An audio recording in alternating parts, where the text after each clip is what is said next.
So I started with a 1, faded this up from 1, 1A, 1.5, 2, right in through about here, blended in by hand doing scissor over comb.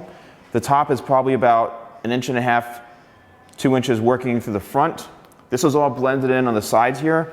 And then I left this probably the longest point, which was about 3 inches or so, right in through here. Left a little bit of length here so I can bring it back.